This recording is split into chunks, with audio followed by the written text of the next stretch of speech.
Hey, what's up, everybody? Welcome back to season two of Conversations in Pop Culture, where I have with me professional wrestler Mickie Knuckles, who has to pave the way for so many women wrestlers out there. So, welcome to the show. Thank you for having me. How have you been? I am good. We're working through some technical difficulties on this Yeah, show, so who I'm knows what's going deaf. to happen. Yeah, Hopefully, a bunch of people are still watching as I advertise it on Facebook, but there's a lot sorry. to talk about. And I am curious how you got into wrestling because you've been doing this for almost 20 years now. Have I? I'm so old. I actually started in backyard wrestling with my brother-in-law and his friends. And we would rent out the ring for IWA. And Ian and Patty would come to the shows, like that little backyard shows we'd have. And of course, before we could get in the ring and do anything, we'd have to clean up from the shows the night before. So I would get there early so I can clean up, fix the ring, because I just wanted to wrestle. And then the guys would get in there, and I was pretty much like a test dummy for everything because I was the smaller person. Believe it or not, I wasn't as big as I am now. Okay. and and I was easy to throw around, and I would take anything and go through anything, get hit with anything. So I was always the test dummy for everything. And Ian and Patty saw this, and they were like, have you ever thought about becoming a wrestler, train to be a wrestler? And I'd always loved wrestling, but I came from a small town. We didn't know how to get into it. And I was offered a deal that if I did ring crew and anything that was asked of me, like anything from sound, concessions, gimmicks, security, everything, being a ref, anything they needed.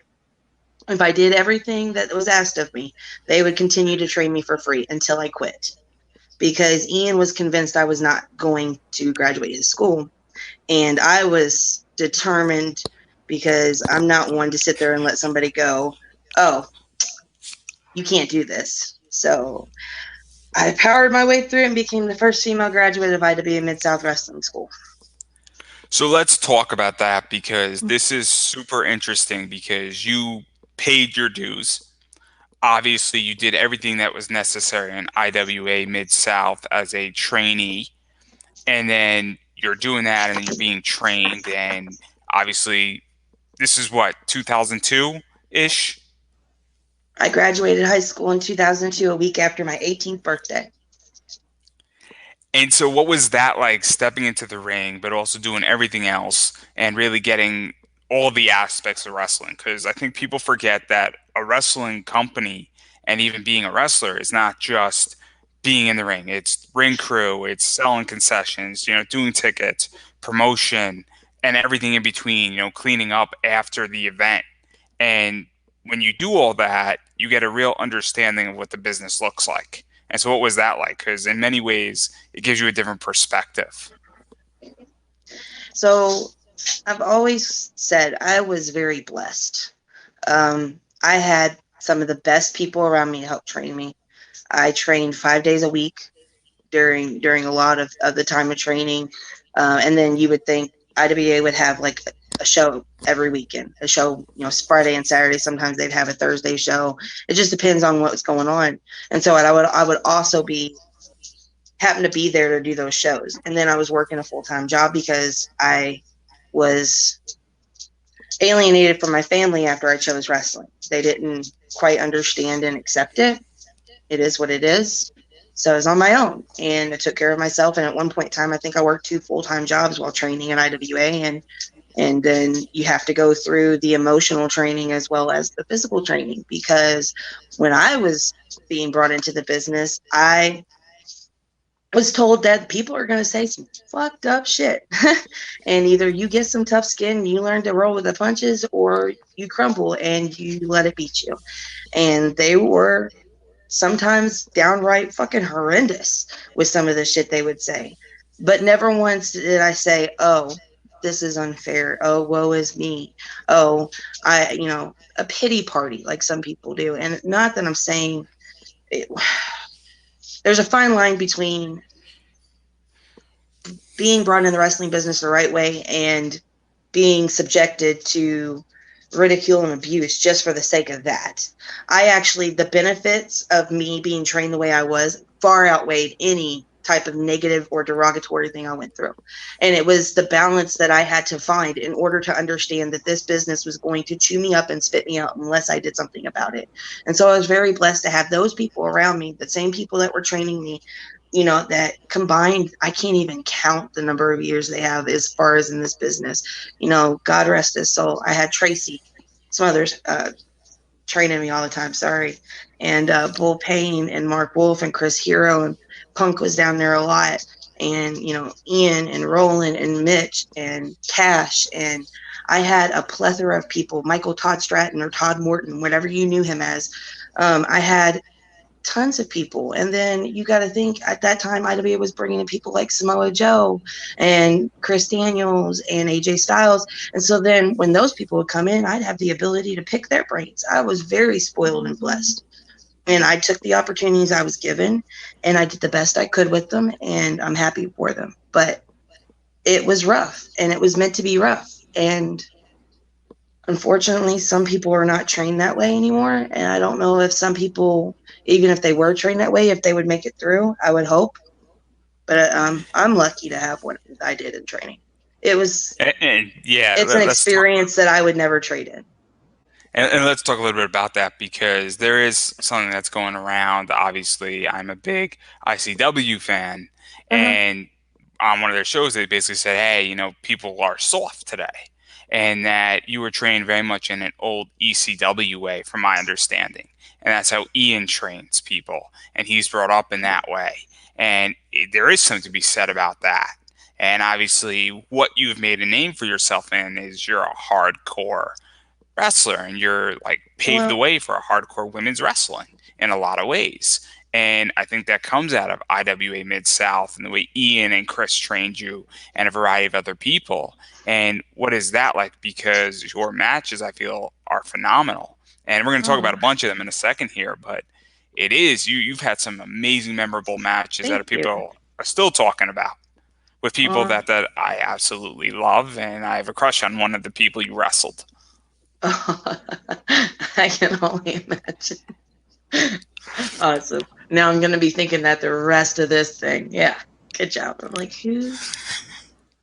So I'll tell you who it is, Okay. and I have no problem telling who it is when we get to that person.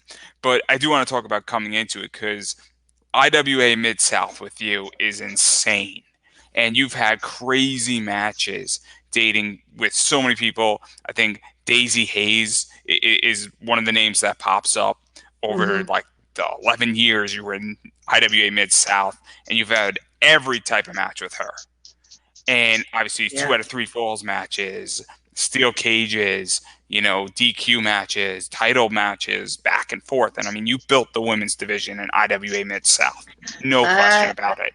I can't say that. If it wasn't for Dave Prazak using IWA as an experimental tool as to if women's wrestling would draw, thus building to Shimmer, it is what it is. He's smart about it. He was very smart about it. He did a trial run before he invested his own finances, which is perfect. And granted, he didn't much care for me. He wasn't a big fan of mine. I was kind of like the bells and whistles with the deal. Like he could do women's shows at IWA, but he had to use me in some of them. You know what I mean? As part of that deal. Um, and he let me know about it quite a few times, and it's fine. I'm not everybody's cup of tea, and that's perfectly fine by me. I don't But care. But even still, the yeah, fact that even with that no, even information, no, Dave brought in some great females. And then before Dave even brought in those females, Ian was using Lacey and Rain all the time. Like when I was still training, when I was being a ref and when I was doing ring crew and stuff, Lacey, he would bring in Lacey and Rain to wrestle each other. And I would watch them girls work, and you would think them girls had so much heat for each other. And then be cleaning up afterwards and they're walking, towards their car and they're just talking like they're best friends because they are fucking best friends that beat each other up. And it's just great. So I learned a lot from them. When the whole women's division came about with IWA, I was a part of that, and I was lucky to be a part of that because he brought in people like Lexi Fife and Lufisto, and just people like women that were trying to do what we needed to do and what we wanted to do. So I was but lucky. even still, I think you had some amazing matches, and Mhm. I feel that you were a huge part of it. And it built up. And those Daisy Hayes matches where you were fighting over the title and then she beat you, you beat her, obviously 2 out of 3 fall matches. And then same thing with Rain and Lacey. And obviously you and Rain have had steel cage matches and Indian strap matches. And obviously we're talking 2003, 2004, 2005, 2006. Mhm. This wasn't really being done in women's wrestling at this point. And obviously, WWE was having sort of their divas position and wasn't really highlighting women's wrestling. And this was an alternative. And all of the people in IWA Mid South were doing it. And obviously, you were part of it. So, what was that like for you? Because you were bringing a real hardcore element to it and a real intensity to these matches. And it is super important. And it was, I think, super important for Mid South for you to do this. It I don't think I was thinking of it that way. I think I was thinking of it as it was fun and it was good time, and I got to get in the ring with my friends and these guys that not only did I used to watch from the crowd, but I get to share a locker room with, and they don't treat me like a female. They don't treat me just because I have a vagina that I should be treated differently. And because I took my licks and I went through with training, and everybody knew what I went through with training. It was no secret. And I think that helped develop a relationship and a rapport with every other person, every male in wrestling, every female. Like, it wasn't like, oh, well, she's here. It was, hey, what's up, Mickie? It was, I felt included.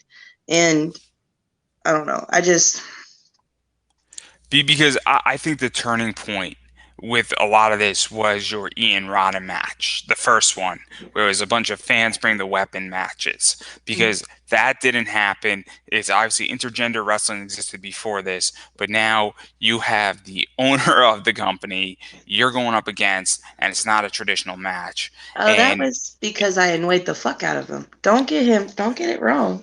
It's because I annoyed the fuck out of him. When I am set on doing something, I do it, or I like pester about it until I do it.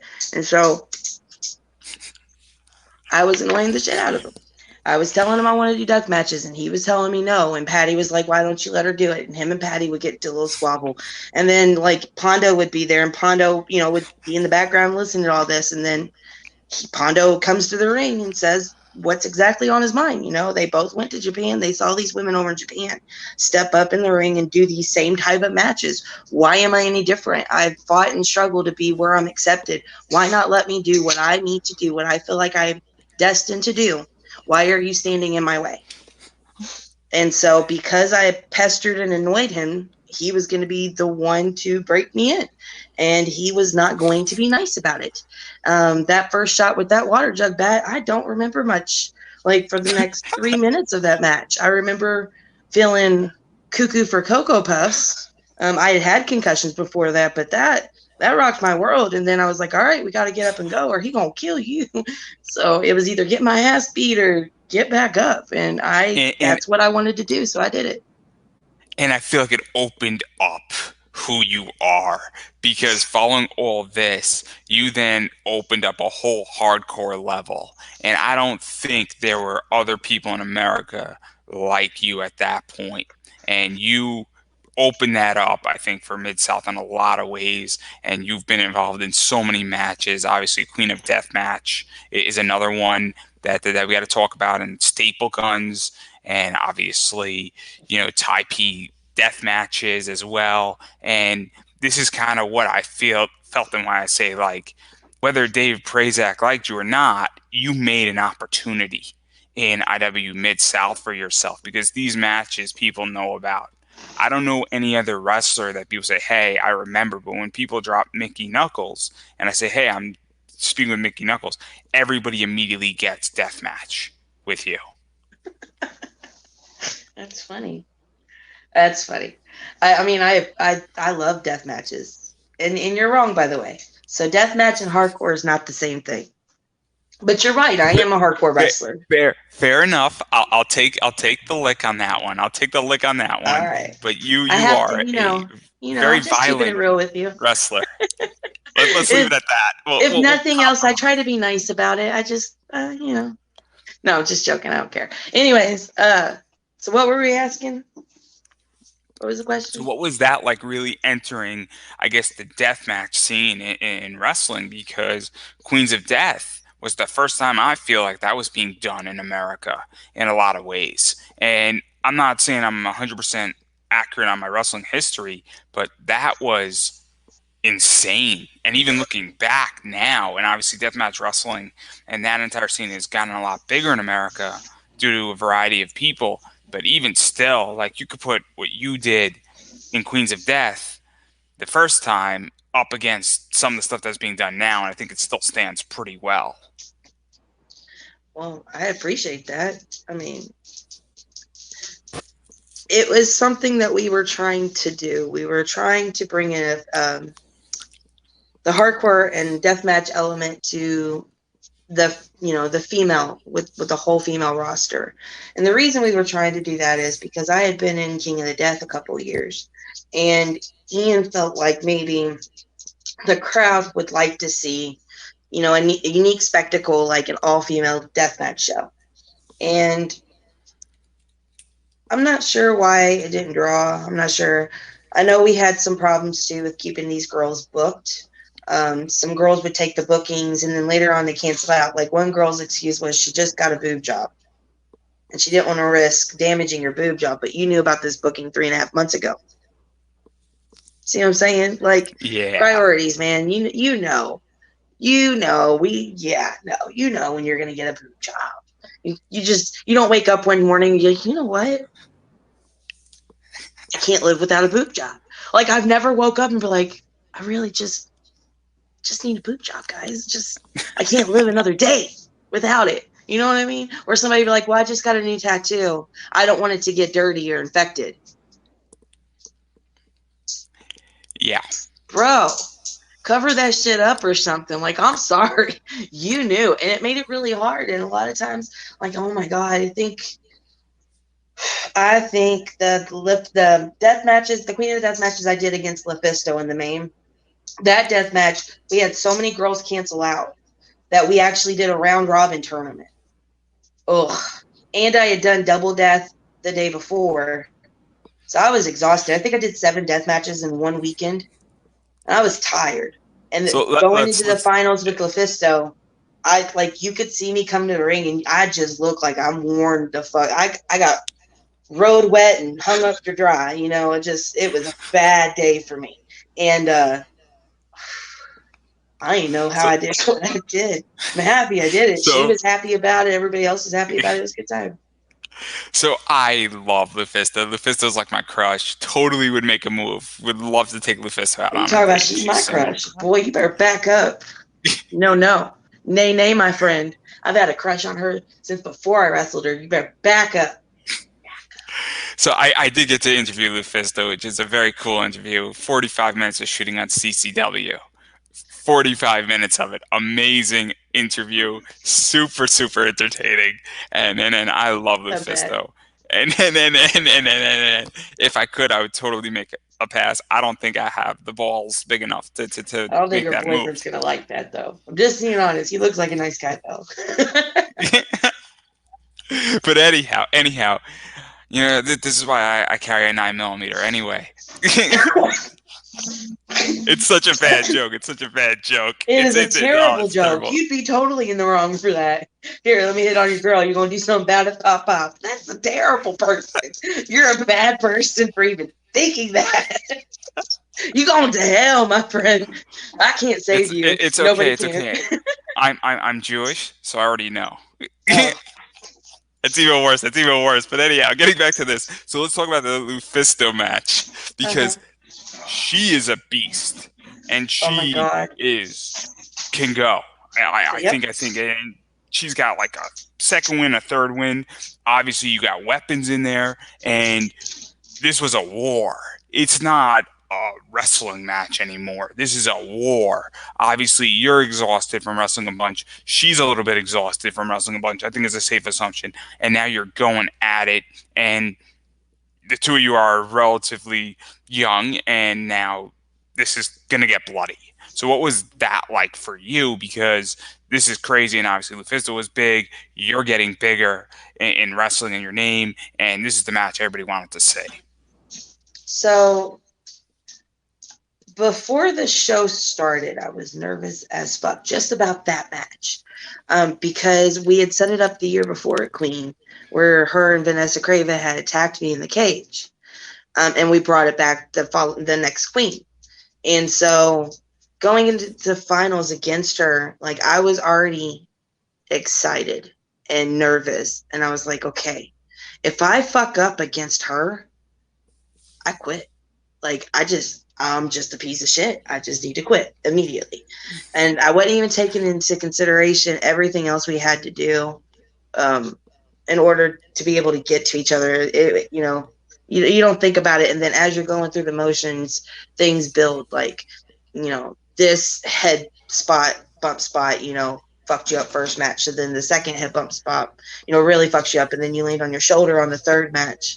And so now your head and your shoulder and your arms are all fucked up and you're tired and And you've what is bled that all like? weekend. Because Huh? yeah, what is that like? Because cardio is very important, and when you're wrestling multiple matches, you can get exhausted very quickly. And also, the more matches you wrestle in a shorter period of time, the more things can go wrong. It's just logic. And So so, when obviously, getting to that point and then also having enough energy left to do a good job in that final, which is what everybody wanted to be there for. I mean, that's got to be playing out in your head a little bit. it was more or less of, okay, so when I was training, I trained for almost 2 years. And the reason I trained for almost 2 solid years was because during training, I could do something a million times and fuck it up every time. But then we figured out, once I started wrestling in the ring in front of people, I'll hit it every time. So I don't know what mental issue I had, what kind of mental block I had from training to wrestling. But like every single time I was able to do something because people were watching me. So I think if you take that and then apply it here. So now I have these several matches, these hardcore matches where it builds up. And yeah, cardio does help, but you can run on a treadmill for hours a day and still get blown up in the ring. That ring, being in that ring is not like being on a treadmill. The bounce, the give, the take, the constant motion of the ring, the ropes, because you do get slingshotted, and sometimes you got to catch up. And when you're going 100 miles an hour or when you're being aggressive, that cardio is way different than being on a treadmill or climbing a stair climber. That you've got to do in the ring. You've got to train on that. The other thing is you can lose your win. Your cardio could be shit. But if you got strong legs, you can keep going. You can push through it. You can endure. You can make it to the end, but your legs got to be strong. I remember the first day of training, they blew my legs up so bad. I was walking with a crutch to the car. I had Holy found a crutch in the shit. back that they had used for a death match. And I was like, fuck that. Like, my legs were hurt because every time I fucked something up, I'd never been trained before. I come straight from the backyard. So every time I'd fuck something up, a bump or, getting up the wrong way or anything, it was Hindu squats, 50 Hindu squats, 100 Hindu squats. The first day I know I did over 500 Hindu squats, not to mention the other calisthenics that they make you do with the duck walks. And then you've got to jump from the floor to the ring apron, from the ring apron to the second rope. Like, it's complete calisthenics because you're not worthy to learn anything about that goddamn ring until you can condition yourself in it and put it up and know how it's put up and took down. You need to understand that as a trainee. And I knew that. So if you take consideration all that cardio, that calisthenics, everything that they had put me through for 2 years of training, 5 days a week, and then doing wrestling shows and everything else the other days a week, being through that for 2 years and then going to death matches like this, you're guaranteed I probably was fucking exhausted. But I was damn near determined. They gave me an ability. They gave me a stage to do it. I was not going to sit there and let them say, yeah, we told you. And even to go further off of that, because obviously you're in a very high profile spot as well, and that can also affect you, where you're pumped up and your adrenaline is kicking, and that you're in front of a bunch of people, you're in front of another amazing woman wrestler, and now you're also adding weapons in there, and there's a lot of hype. And well, when you raise the temperature up, and then you fail, it's even worse than if it was just like the middle of the card, if that makes any sense. And Yeah. so, what was that like? Also, just the mental side of it, because that's You also know, taxing. the greatest thing about working with Lufisto is before the match, it's like a calm before the storm. It's like you both understand what needs to be done. You understand that you need to do it, and you need to do it. You need to go hard. Um, and I already knew that by watching her. I was a huge fan of Lufisto before I got to wrestle her. I had seen her CCW stuff, and I was just like, Jesus, I have to wrestle her. And before the match, I remember I was exhausted. We're sitting across the locker room from each other. We didn't say a word. And then they said, main event. And we went to get up. She looked at me. She's like, just leave it in the ring. I said, all right. She stepped through the curtain. Then I stepped through the curtain. And it literally was like that peaceful calm of whatever the fuck happens, it's in the ring. We're going to leave it here. But we're going to leave it here and do our fucking best because I'm not coming out with no regrets. And that's what we did. And it was beautiful. It was art. I loved every minute of that match. And even through the parts of, the transitioning periods between in that match, it wasn't done so obviously. It was done so poetically. And she is just magnificent to watch in the ring. Like I saw a petition before where Lufisto should be considered for a job in WWE, and they'd be dumb not to consider her. The amount of fucking knowledge I she don't has think in she her should head go. is I think she incredible. would be. I think she'd be better in AEW. I think she have more I opportunity think in she would, AEW. but it would. Lufisto's been doing this for a while, and she deserves the best deal. Let's say that. So whoever wants to offer her that best deal, that's who I'm for. But she deserves the best Fair deal. enough. Okay. Fair enough. And I mean, she still has it, and I can't wait till she gets back into the U.S. circuit, because the only thing that's going on right now is the reason why she's not wrestling is because she's Canadian. And I she's know. up in Canada, from my understanding. And well, COVID's fucked up shit. And I think that that's a fair assumption here. And well, traveling is going to be complicated. And I know that Airborne Alex Anthony is in, a similar situation where he was supposed to go on a Canadian tour, and he's down in the U.S. So, it's tricky with all that shit that's going on. But obviously, even talking more about big names, you did a lot of work with Sami Callihan too in IWA Mid South. And obviously, I love Sami and everything Sami does. That guy turns everything to gold. Oh, Sammy's crisp. He is crisp. He's effective. He's aggressive. He's assertive. Sammy is the legitimate badass. He's a force to be reckoned with. I love watching Sammy work. I love his promos. I love everything about him because it's I think he authentic got. to him. You can tell he actually he embodies whatever he's depicting at that moment, and you buy that. And that right there is just gold. It's gold. I think he is an amazing talent. I think WWE had no idea what to do with him. I think Impact knows exactly what to do with him, and I think they could do a hell of a lot more with him. And I think he should have had a longer run as champion. I really think. I think he would have been phenomenal for a good another 6 months minimum, and it Yeah, should have been put on him. And given the way things turned out, I think it was the wrong move for Impact. I think it cost them a lot of fans and a lot of money. yeah, probably. I don't know. I try not to look at it from the political or business aspect of it because then I feel like I get burnt out. Um, I'm looking at it from my selfish, because I just wanted him as champion. I don't really care about the money. I wanted him as champion because the stories that could have been told would have been amazing, and the matches that could have been had would have been amazing.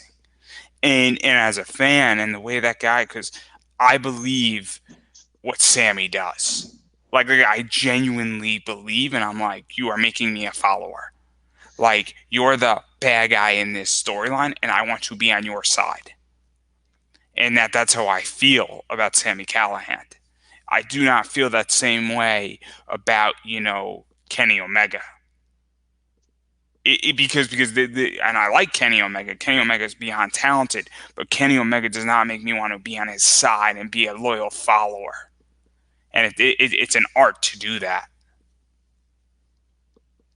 Mm, but maybe I don't know. I don't know like what's in store for it. You never know. Like people can use, and I'm not saying you're complaining, but people complain about booking all the time, and it's fine. It's your opinion, and you're right. And I love all the different storylines everybody comes up with. I Okay, so I don't even know what I'm gonna do until I do it. No, I'm being honest. If anybody books me for anything, it's literally like, I don't know what I'm gonna do until I do it. When I cut promos, I usually do them in one take, and I always do them like on the tip of my tongue and what's on my mind, and I just go with it because it feels authentic to me and natural to me, and that's what feels best to me. So with that being said, I can't say what another company does with their booking Fair because enough. Fair but I enough. appreciate your opinions, and I appreciate how passionate you are about him. And maybe if No, no, more no. I just people want to see him voice do what he that, they would does. put him back on that top. But And to talk about him, because you teamed up with him and John Moxley. And yeah, you it was didn't just fun team up with them, you teamed up with them in a tie-peat death match against the Hooligans, which is Devin Cutter, uh, with yep. with Go what ahead. is it? Mason Cutter, and Neil Diamond Cutter, Uh huh. and Sweet Caroline. I'm not gonna sing it. I'm not gonna sing it. I don't want to get a flag on YouTube. But what was that match like? Because that's crazy. I mean, this is like Ohio Central. It was painful. My leg was still broke. No, being serious. There was an inch and a half gap between the two pieces of bone. The rod was the only thing holding it in place, but for some reason the doctors couldn't explain it. Catch everybody up on what was going on, because for those who don't know, Hi. obviously stuff was sort of happening Eat, where eat. you had an injury and then you're now wrestling with an injury. Yes, I was wrestling with a broken femur, and I had the surgery, and then in April of the following year, November of that year, they told me I was healed. So I tried to exercise and stuff, but I couldn't run and I couldn't jump and I couldn't lift my leg to the side. I was having real issues. Um, and I kept going back and telling them, and they told me everything from it was phantom pains to I was just trying to get pain pills. Mind you, I didn't take pain pills. I smoked weed, and I was good with that. And I was like, whatever. So I went back in April. So from November to April, I'm wrestling. And I had that match with me, John Moxley, Sami Callihan versus the Hooligans. And you have some, Maria. Thank you. And I told them, afterwards, but I told them afterwards, my leg was still broke. The doctor came in after the x-ray and said, they pulled up the x-rays from November. They don't know why they told me it was healed. It was still broke. They were going to have to do a second surgery, but because it was technically cosmetic, I'd have to get it approved through FASFA or whatever it was. And so I had to apply for that. And so I had to wait for that to happen. And while I was waiting for that to happen, I wrestled. And actually might have been while I was wrestling, I knew about it. Yeah, because I do remember I told them it was broke, and Moxley's like, all right, you want to get drunk with us? And I said, sure. If all y'all getting drunk, I'm getting drunk too. I wasn't going to be the odd man out, whatever. And it was so much fun. Like, it was a good time. We sat in the back of that U-Haul drinking beers before the match. And then, like, the ref comes up and he's like, so what's going on? We were like, we don't know. Whatever happens, happens. And we just went out there and we just had fun. It was a good time. John Moxley is a very interesting guy I have in a lot nothing of bad to ways. say about him. And one of the things that people don't know is that he used to live on Speedway points. What? And so yeah, John Moxley, there's the story that Aaron Williams told on my other show. And John Moxley had a beat up car, that he had no headlights that worked at night, and so he couldn't drive at night. He Hmm. also used to have like little to no money, and he used to live on Speedway points. So Speedway points, it's a gas station, and that you get points for picking your gas. And then he would get enough points that he would like be able to buy a sandwich with his points. And so he used to live like on Speedway points, which is crazy for where he is, because he is very much a guy who loves wrestling and went from extreme humble beginnings really all the way to the top. And everything he's done has been for the love of wrestling. And most people do not know his journey, and it is amazing. When you say, "Hey, I got drunk with him," I know exactly who he is in that regard. And so I know exactly how that match went and what he has done. And so, what was that like, even working with him and where he's gone? Because Warming up for it's very anything? cool when you're in those circumstances. I love working with Mox. I don't have a bad thing to say about him. Like, he was always carefree, easygoing. He talked to anybody and everybody. He was just Mox. Like, Mox was a great guy. He was a fun guy. We'd hang out. He'd tell these crazy ass stories. I'm not gonna repeat most of them. And but I mean, Now I want to he know was like all of my them. crazy cousin. Like, that's how I felt about him. I was like, Jesus Christ. Like, I could see him being at my family reunion. Bunch of redhead. And what I love about a lot of this is that I feel like you were really becoming bigger at this point, and a lot of these matches and these death matches, as I stated, were really building out who you were and getting attention. And obviously, you also were wrestling for WSU at the time, and you had some amazing matches against Sahara Knight, Amy Lee, Jules Malone in an uncensored rules match, which I don't even know what that is still. It's all I know is crutches were used, and Okay, and listen. I have to put a disclaimer on that match. Okay, if nobody's ever seen it, here's what happened. What happened was I was getting ready for the match. We were told we were up, and I was mentally preparing for this match. And DJ High came up to me. He said, "Mickie, we have a problem." I said, "What's the problem?" He said, "It's supposed to be women's superstars uncensored." I said, "Okay, what does that mean?" He said, "Where's the uncensored?" I said, "Okay, whoa. Before we go any further, what am I not allowed to do?" He said, "Ask for forgiveness later." And I was like, "Okay." So I took that as do whatever it took. And I asked ahead of time. I said, I had a meeting with her and I said, "Look, I love you. We're here, okay? If you say no, I'm okay with that. But I have some ideas. I'm gonna throw them at you and see what you say." And she said she loved it. And I said, "Game on." So I went with it. And yeah, that's what happened. So before you go into the thing about the crutch, just understand that we had a conversation ahead of time about this. I approached her respectfully and said that there was ideas. What do you think? So I will use polite codes. Now at this point, you I ain't gotta use believe nothing. I'm giving a disclaimer because I, you're gonna say something that's gonna make me look terrible. It's gonna make me look like a bad person. I just want you to keep in the back of your brain. I actually We applaud it, had but an that's just understanding, me. a verbal agreement.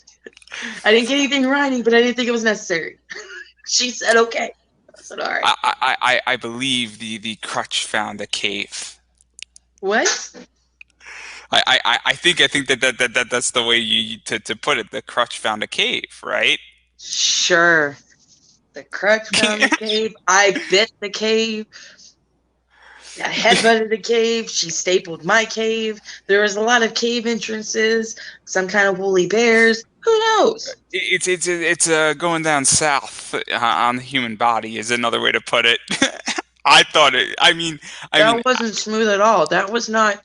You gotta work on your analogies, man. Oh, that was like terrible. Terrible. You should have said south without the pole. I mean, that would have been like clever. You can use that. You're clearly. welcome. So. Fair enough. Fair enough. This is the best interview I've ever done. Clearly. This is number 73 of the year. So this is going to the top of the list. I'm going to promote this thing Oh, heavy. It's going to be amazing because I've been wanting to do this interview for like 3 years too, which is even worse. we're So eating dinner while we're talking, so. that's perfectly fine. I really should have gotten a beer and it would have been perfect. But even to do something like that, because this is intense, obviously it is very aggressive. It is probably something that hasn't been done much before. Um, and Wait, what are we yeah, talking about now? Because I'm going totally different. Well, you've already started talking about dirty things, and now you're talking about this. And I don't know if they're associated. And I don't want to go any no, further no, no, because I'm I'm talking afraid I'm about going to say this something and match. get canceled. So, I'm talking about this match of bringing it to that extreme, and oh, I don't want to say crossing a line per se, because obviously it was all agreed to some degree, but like even doing that on a show, because again, it's always better to ask for forgiveness and say, hey, maybe we went too far versus not going far enough. oh, my phone's going to die. No, but like I've done that a few different times. One time I've done it was a JCW show for ICP. Before I went through the curtain, they said, or before we even started the show, they were like, okay, we need you to do something crazy. And I said, what do you want me to do? They said, I don't know. What do you have? And I said, do you want me to tell you about it or just do it? He said, just do it. And I said, okay. So I was managing Bull at the time because Tracy was taking time off. And we get in the ring and we start cutting this promo. And so I'm like, oh, Bully Poo, I just absolutely love the fact that Daddy's away because I was doing the Isabel Smothers gimmick, which is Tracy's daughter. And he's like, yeah, yeah, yeah, but you got to keep it on the down low. I was like, what do you mean keep it on the down low? And I basically insinuated I gave him a blowjob on the way to the show. He's like, yeah, but everybody knows blowjobs doesn't count. So then I proceeded to walk over to the turnbuckle and put my foot up on the second on turnbuckle. And I said, you know what? I'm happy you said that because 2 weeks ago you left something. And I had found a condom in Jimmy Jacobs' backpack, Oh my unused God. condom. He let me have it, and I took some lotion and I squirted a little bit of lotion in this condom, and then I was like, "Where am I going to hide this?" Right? Aha! I always wear 2 pairs of Spanx because we don't need that popping out all the shows, right? So we'll get canceled. And I put it in between the 2 pieces of Spanx. So when I put my foot up on the second turnbuckle, I pulled it out and left it dangling. I said, because you left something 2 weeks ago. And he slapped it out of my hand and it went into the crowd, and the crowd separated and stayed the fuck away from that thing the rest of the goddamn show. And we were like right after intermission. So they still had like 4 or 5 matches, and there was a perfect circle around this thing right in the dead center. They were like, fuck that shit. We're not, that nasty hoe really just pulled that out of her cooter. So I get in the back, and Shaggy and Violent J are looking at me, and I was like, so what do we think?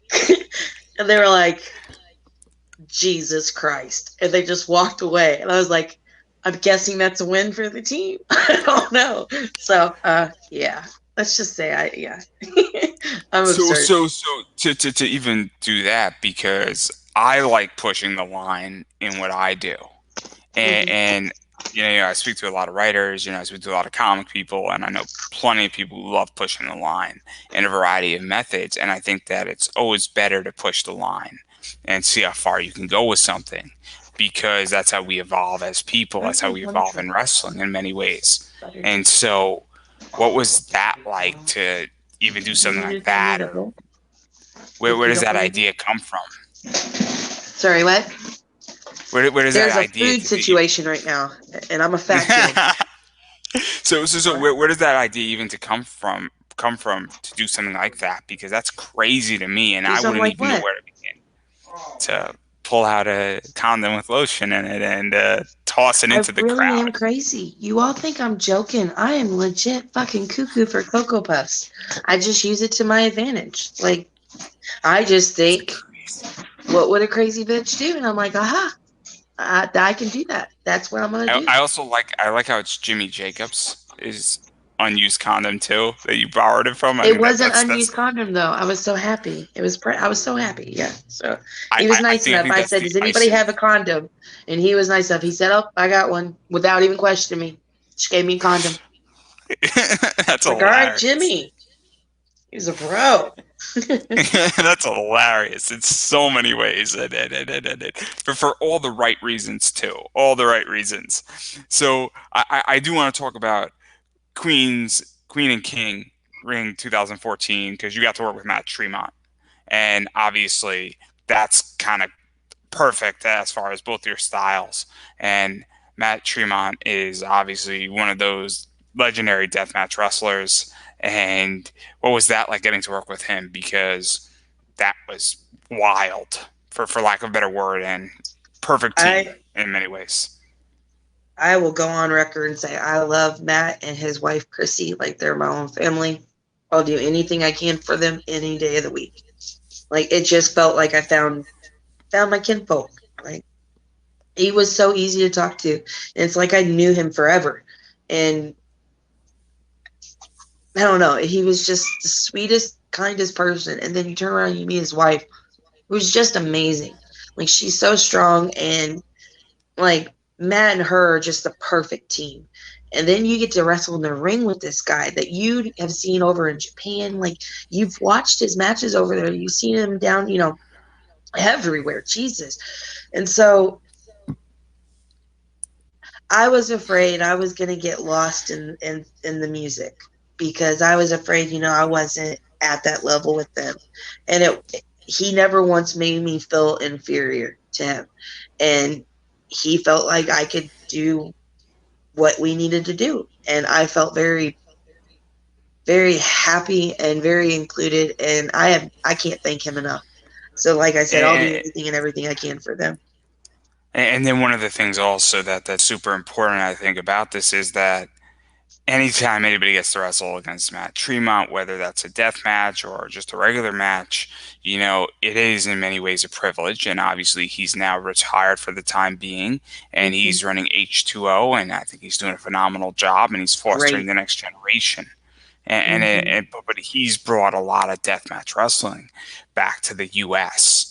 And it is super important and getting that and then being in a match with him and even being around what he's done because it's sort of he's a legendary figure in wrestling and he is beyond important and getting that opportunity because 2014 wasn't what it is today where a lot of what's going on in wrestling right now is you never know who is going to get signed somewhere and your first match might be your last match with them.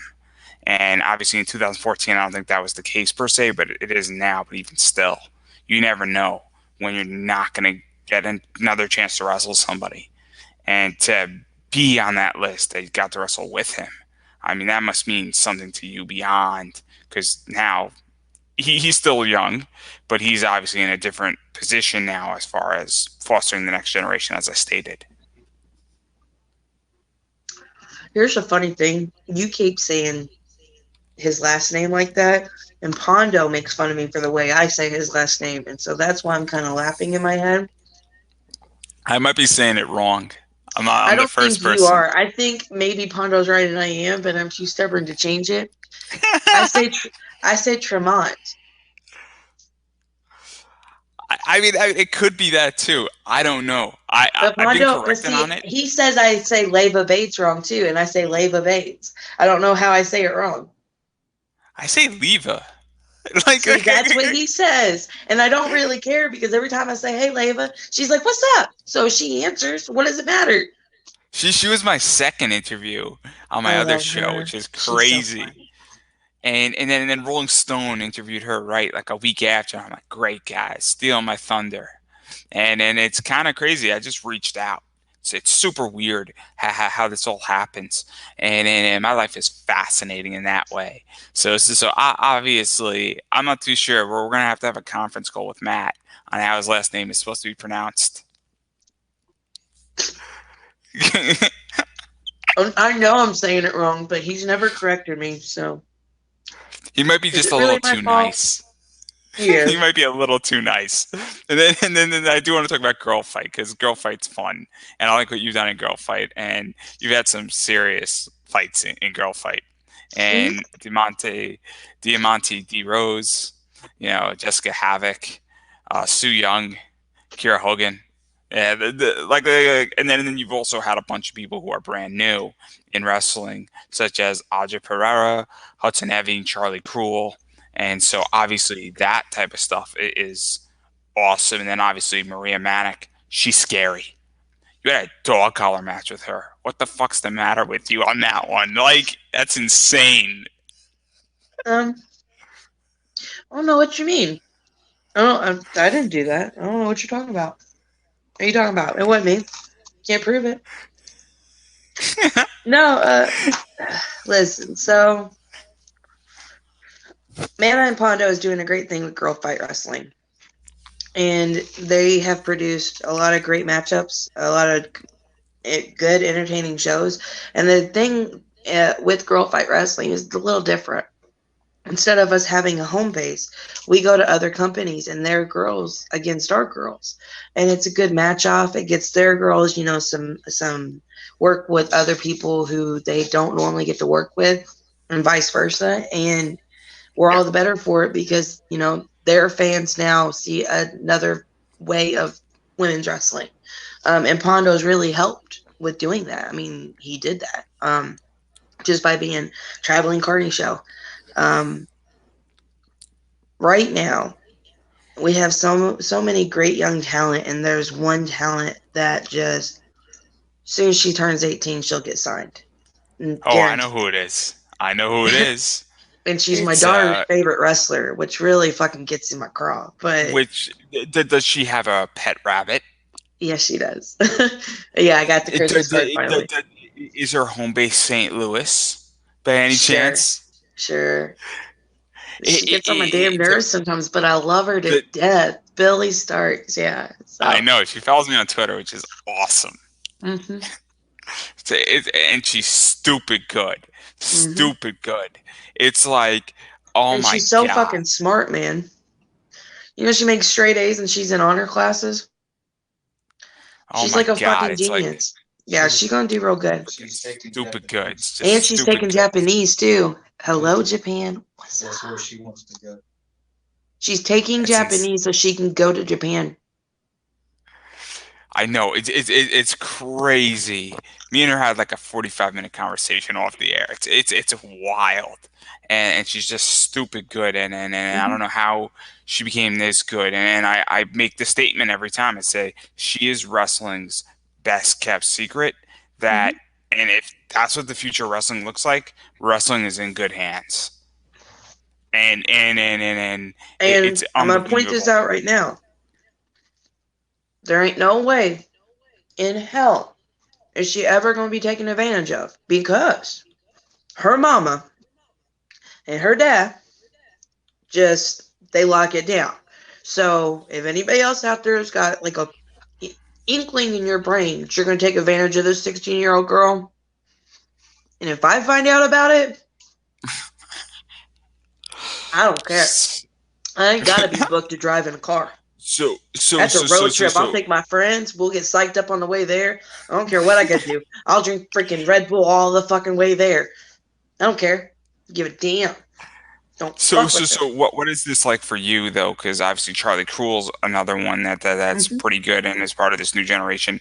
Kenzia Page is also a part of that generation as well, hmm and obviously Billy is too. I got in hmm trouble from somebody. Quinn McKay went after me on Twitter for saying Billy Starks was Alice Crawley. phenomenal. You forgot Alice Crawley. Alice, that's another one And that's part of this generation. Hollywood, Haley James.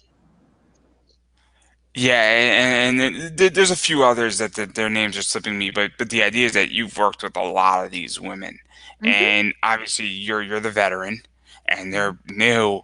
And what is that like for you, knowing that the next generation is sort of here and that they're ready for it and that they can bring a fight to you and that you're getting to work with the next generation, you're getting them over to some degree, as well as you're also, having amazing matches with them because that matters. And I think it's really cool because there's a thing in wrestling where I feel like some wrestlers don't give back, and I feel like you give back. Well, here's the thing. So I tell them I'm like the crazy aunt, Mickey. I bring the hookers and the drugs. What I really mean is, it's not my job. to degrade or demean any other person or human being in this wrestling business. If you're going to put your heart and soul into something, I can respect that aspect.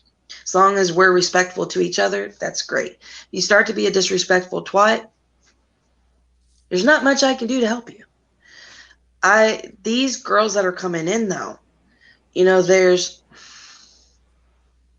I can't think of one person off the top of my head that's been so fucking disrespectful that I'm just like, girl, you're making me I'm gonna be a bitter bitch in this business. I'm not gonna fucking like any of yous. Not one girl has ever rubbed me off that rubbed me off.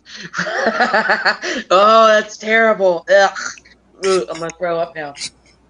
Not one girl has ever made me feel that way. Okay.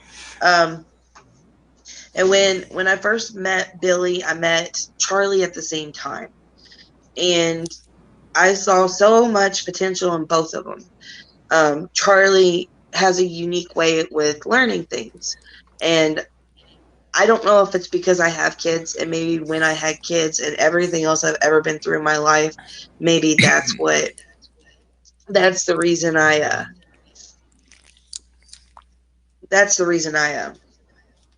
oh, where'd you go? I lost you. I think I'm still My here. phone's gonna die. This is not. Okay, there you are. There we go.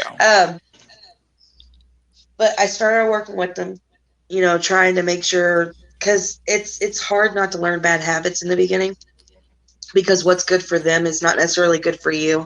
And the same goes with training. It's not just training girls is different than guys. That's not what I mean. Training people, each person learns in different ways. And one way is not necessarily better than the other. It's just the way they learn. And being able to understand that and adapt to that, having that little bit of patience. I worked with Charlie and I worked with Billy, and I'm just mesmerized. I'm so proud. I know that I'm not gonna have to be that bitter, better in the locker room that fucking hates everybody, because these girls are doing a great job. And as long as they continue doing this great job, then it gives me hope for what the future of female in this business will be, and that hopefully one day, no longer will the title women wrestler be associated with women. They'll be known as a wrestler.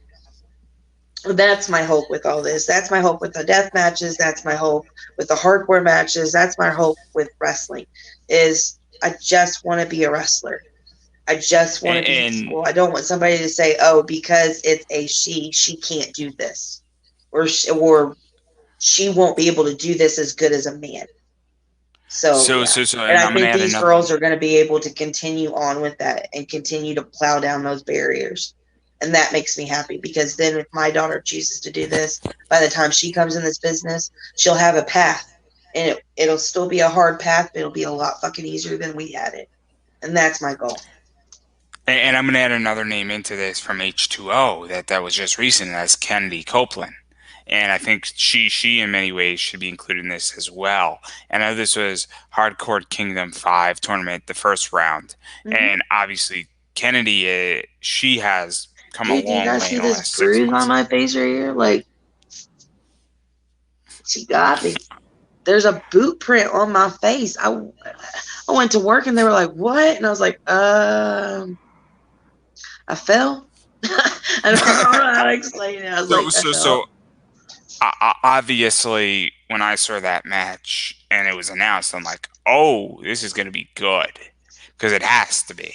And she has become very, very good in a very short amount of time. Mm-hmm. And she's another one who's like stupid good.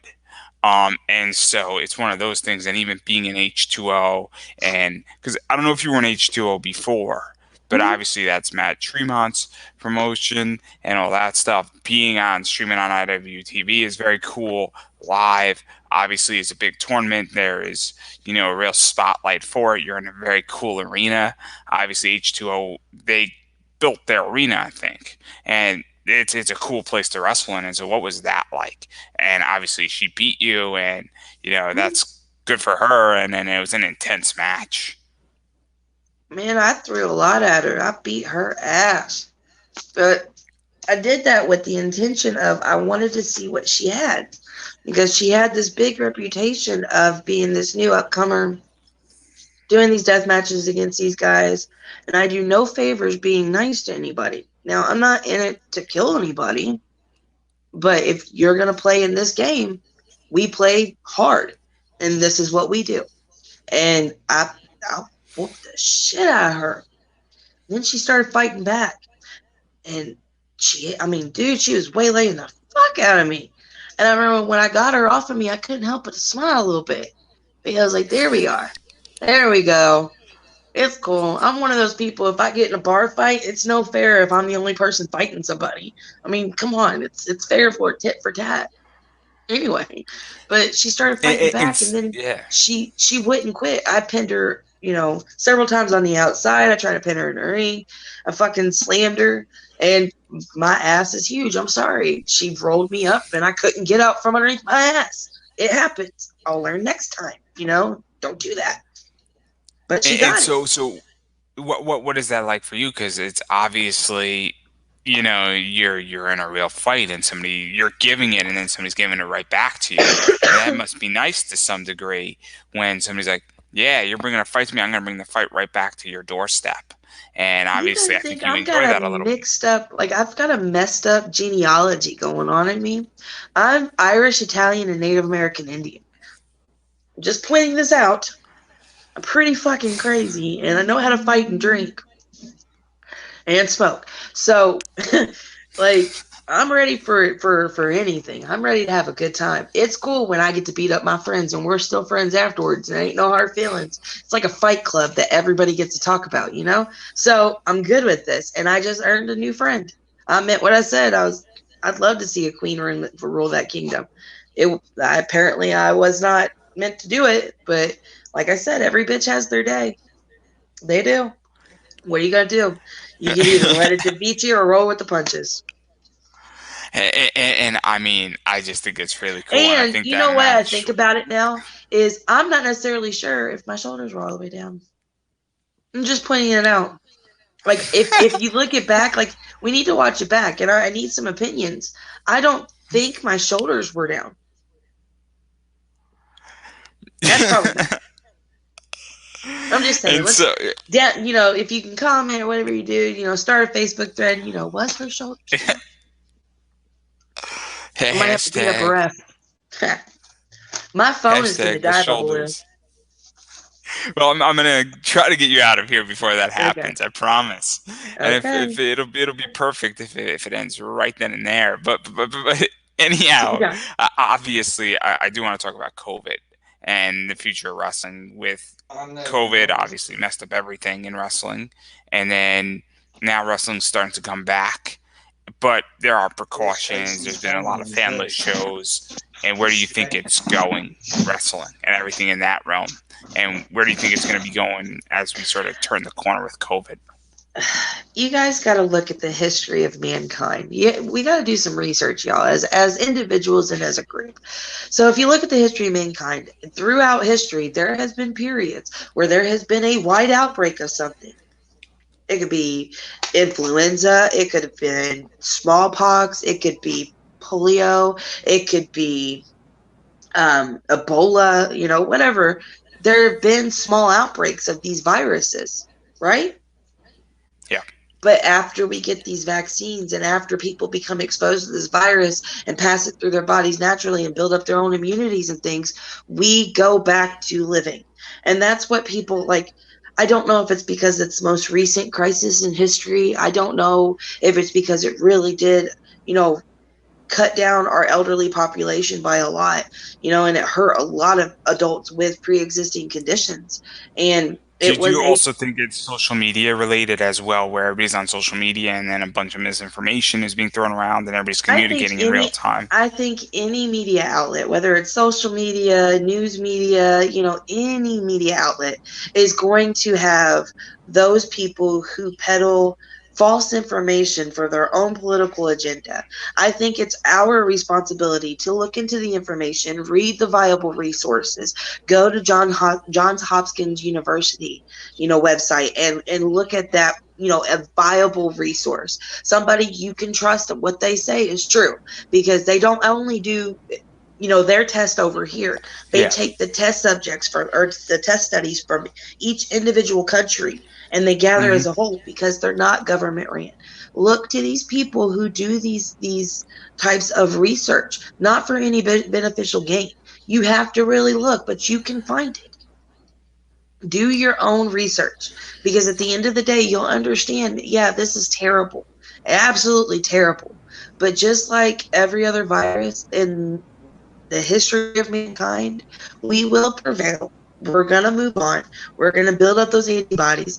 And in however many years, there'll be another outbreak of something else. And we'll be combated with trying to find a vaccine for it and dealing with it in that manner in time. We don't know. But we can't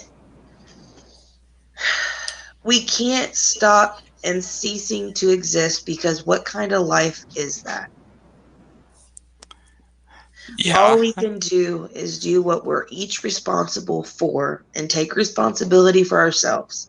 Wash your fucking hands. It is not that hard. You know how many times I'm in the bathroom and it grosses me out. I'll be in the bathroom and I'll hear a toilet flush and I hear the lady walking out of the stall and I hear her walk right past that fucking sink and out into the area that, the food dining area or whatever place I'm at that time, not washing her GD hands.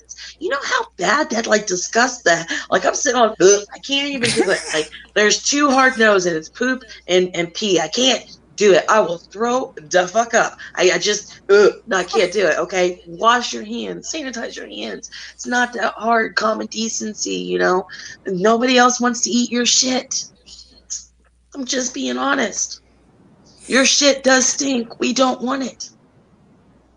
Fair enough, fair enough. And obviously, I think humanity's gonna come out of this, but obviously I think that it's going slower. And I think slow makes sense in a lot of ways because maybe it takes 6 months more versus saying 3 months more, but we're all safer for it in a lot of Yeah. ways. And I'm not gonna Just lie, be COVID has benefit. responsible. I'm Just be I'm a not gonna lie, decent human COVID. being. That's all I ask. That's all I I'm not want. gonna Just be lie. human. Huh? I mean, I'm not gonna lie that COVID has benefited me because it forced me to make a digitalization pivot in my business. And this project started because of COVID. And I wish it didn't start in a lot of ways with everything that bad has happened with COVID, but I think a lot of good is coming out of this. And I think people are also going to be a lot more appreciative of entertainment and when wrestling comes back in a lot of ways because I think a lot of people have taken this stuff for granted. And you know what it is? I think when wrestling shows really come back, they're like, I'm happy to be outside again.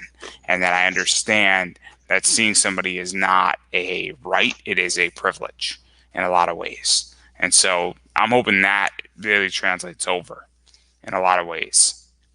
I mean, And so on that note, obviously I want to give you an opportunity to promote what you got because I know you have a pro wrestling tease.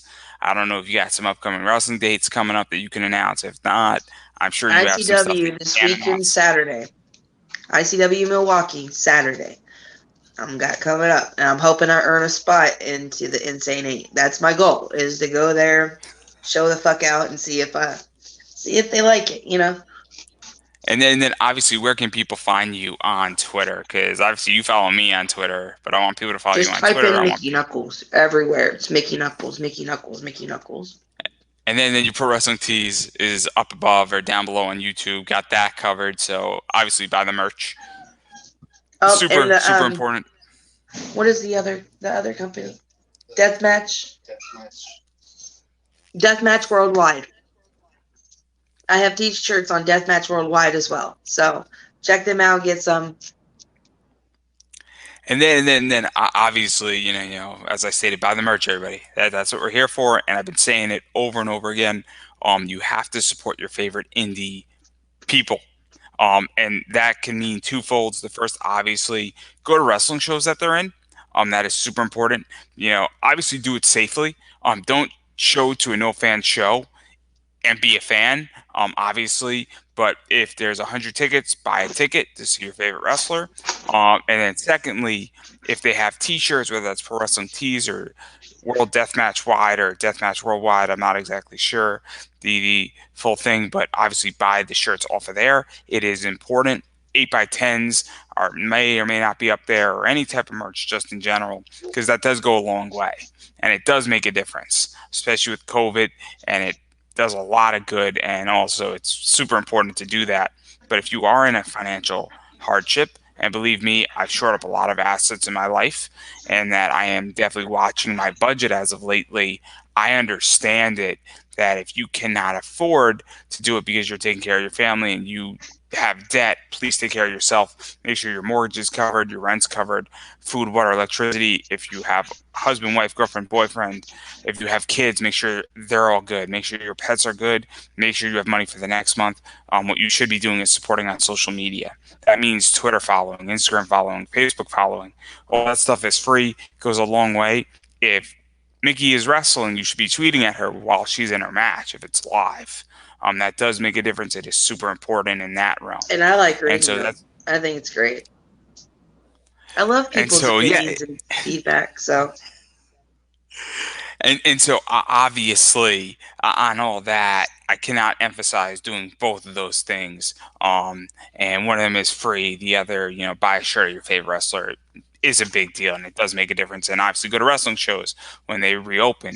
But on that note, I'm going to give you an opportunity for the final word. So feel free to say anything you want to say.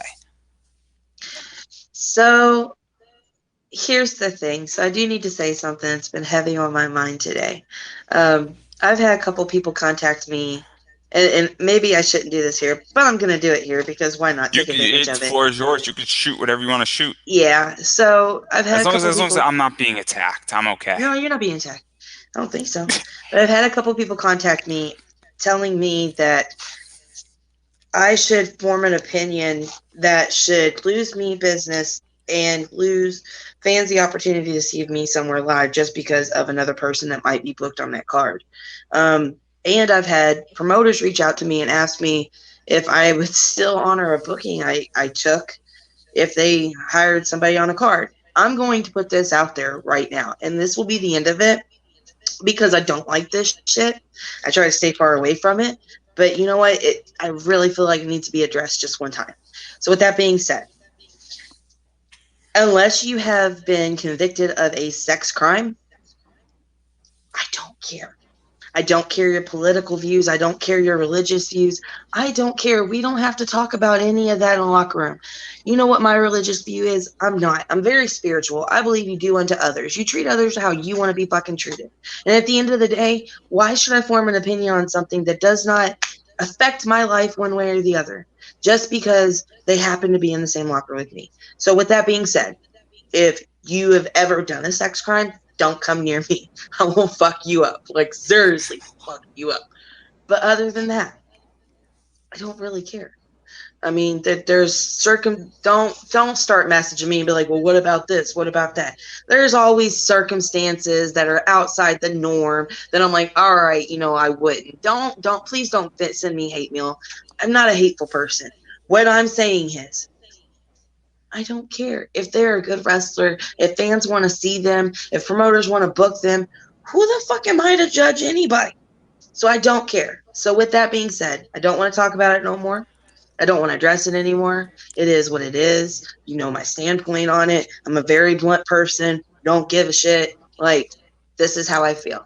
So to all the promoters that have sent me messages, thank you for at least trying to consider my feelings. I don't care. To all the people who send me messages, your prerogatives are not my prerogative.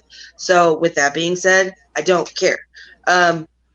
Yeah, I don't. It doesn't affect me. It doesn't affect my kids. It doesn't affect anything else. But sex crimes. we're gonna have a nice talk. It's gonna be a nice talk. I'm pretty sure that to sum it up also, and just to add to it to make it crystal clear, and correct me if I'm wrong. As long as somebody's doing their job in the wrestling ring, what does anything else have to do with it? How they think about something?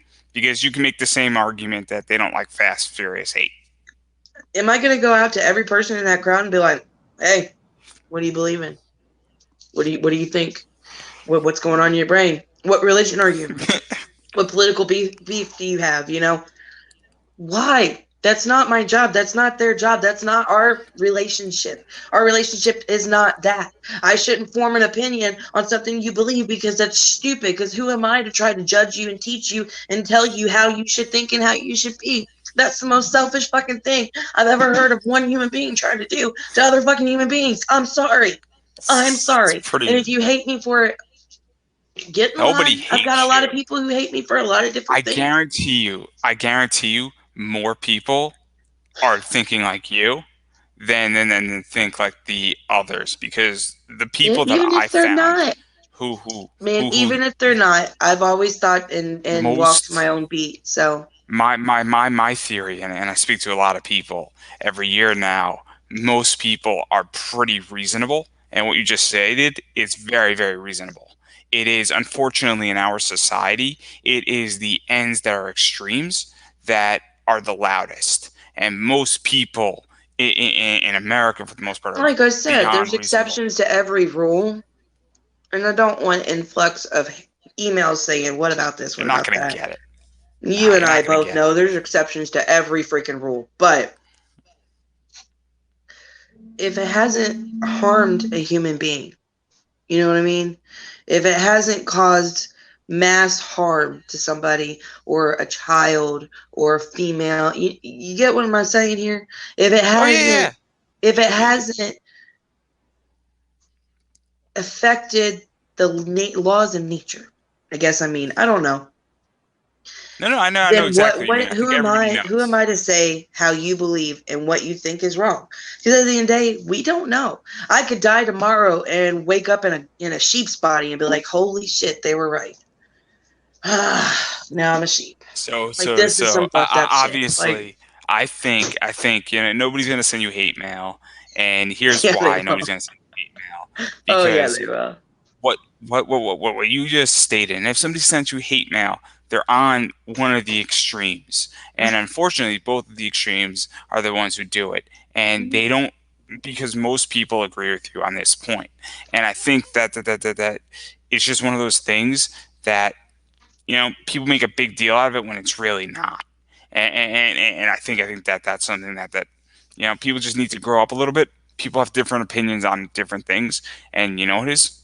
It's a perfect example. I tend to be an atheist. I am Opinions not are like religious. assholes. Everybody has one. Exactly. I'm an atheist. I'm not very religious. Who am I I to judge you, and man? then but if you're religious, I'm not gonna tell you what to believe. I could be wrong. Like I Okay, said, but I'm just a spiritual person. I just believe in being good.